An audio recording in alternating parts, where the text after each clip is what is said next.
Italy is quietly one of the largest countries in Europe when it comes to roller coasters. As of the end of 2022, the country has just over 130 operating roller coasters. While I've only ridden a fraction of that total, I have visited Italy's largest parks and experienced what I believe to be their best coasters. So in this video, I will rank the top 12 coasters in the country. Before starting the countdown, I want to note a few rides that will not be included. First, there will be no mountain coasters. This country has over 20 of them, but I have not experienced any of the ones in Italy. Second, Desmo Race at Mirabalandia will not be included. This Mauer spike coaster was closed during my visit, and my friends who have gone afterwards have had the same issue. 3. There will not be anything from Osteria ai Pioppi. This park has some neat looking homemade coasters, but I've not made it there. 4. There are a few rides where I've ridden clones across the globe. Since different installations can run differently, these rides will not have official spots in this list. Rather, I will give them honorable mentions where I believe they'd place based on the coasters I've ridden elsewhere. Number 12. Die Vertical at Mirabalandia. This Intamin water coaster is massive in scale, but it's not as intense as it looks. The drop is quite shallow, but you do build up good speed. Then you have a few other turns. Nothing memorable, but it's smooth. Then if you want to get soaked, this is the ride for you. The splashes will drench you from head to toe, especially because water can shoot through the bottom of the boat and or flood the bottom. Up next is where I believe Diabolic at Movieland Park would place. This Vekoma inverted boomerang was relocated from Six Flags America. While I haven't been on this particular one, I have ridden two other clones stateside. The initial drop has a free-falling sensation to it. Then you have three very forceful inversions you experience going both forwards and backwards. Those positive Gs will try to rip your legs off. There is some headbanging, but it's not as bad as an SLC or an older boomerang. Number 11. Shaman at Gardaland.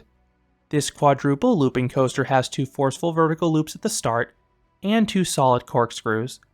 The layout is basic, but it works. I do need to note that I rode this coaster before the retrack though. The ride was a bit shaky, but I didn't find it painful because my head cleared the top of the over-the-shoulder restraints.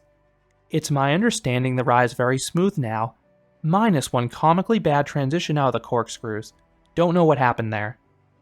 Up next is where I believe Eurofighter Zoo Safari Fascinolandia would place. This Gerstlauer Eurofighter is a near clone of Untamed at Canopy Lake Park, complete with the over-the-shoulder restraints. So I suspect some of the transitions can hit your head, but there are some fun elements at least.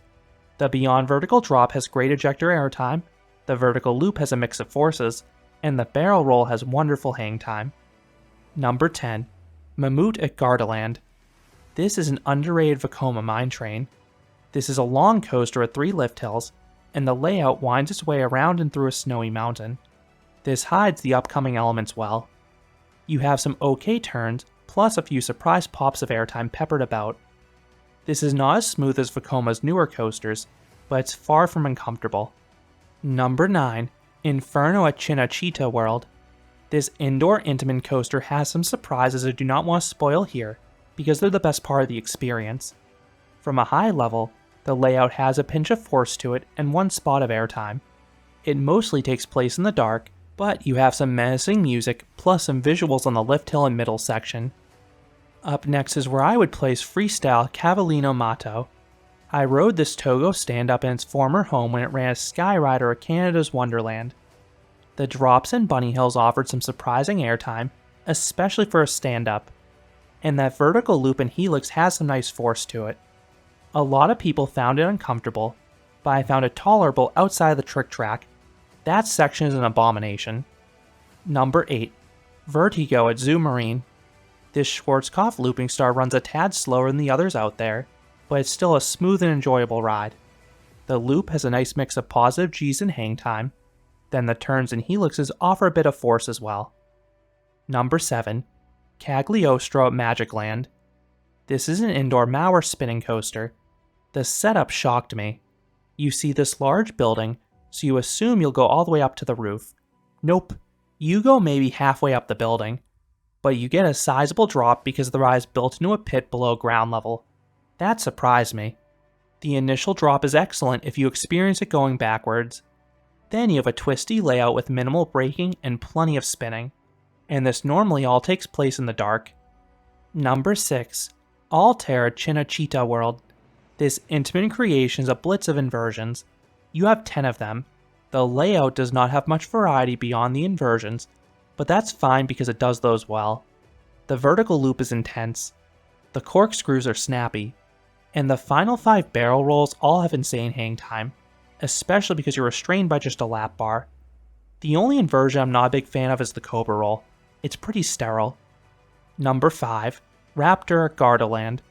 This B&M wing coaster has some fantastic inversions.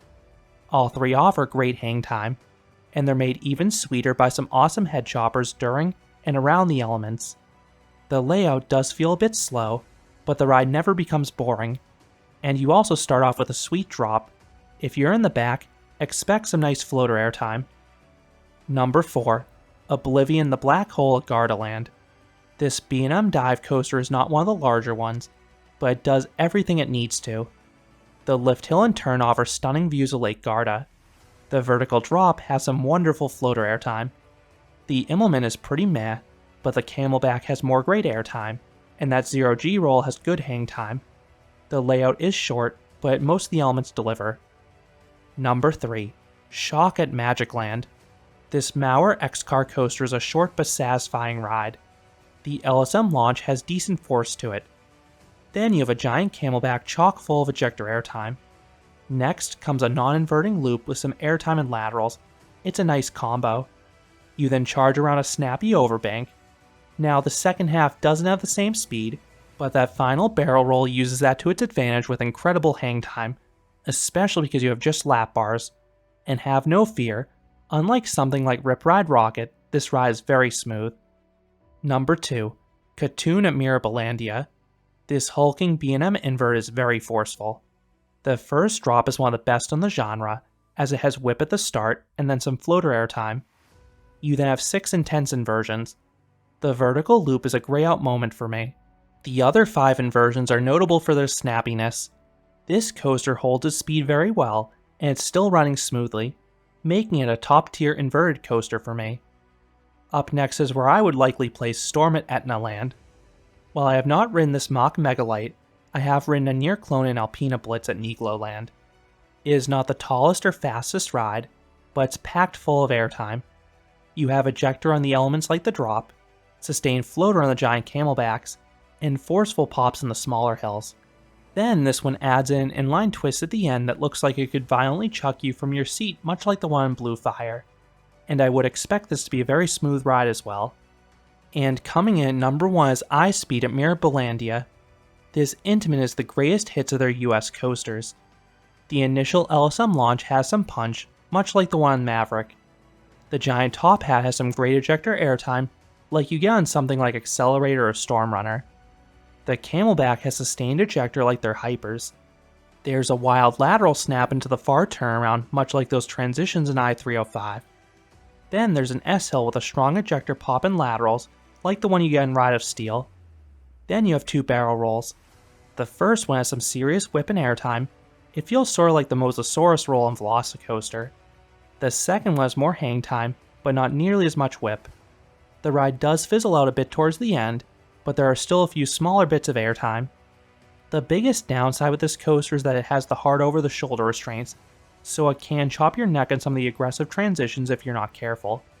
I would lean into the turns to mitigate this issue.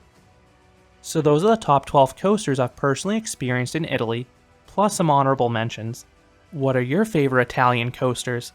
Let me know down in the comments. If you enjoyed this countdown, I would appreciate it if you gave this video a like, and you considered subscribing, because there'll be a lot more roller coaster and amusement park videos here at Canopy Coaster. Thanks for watching.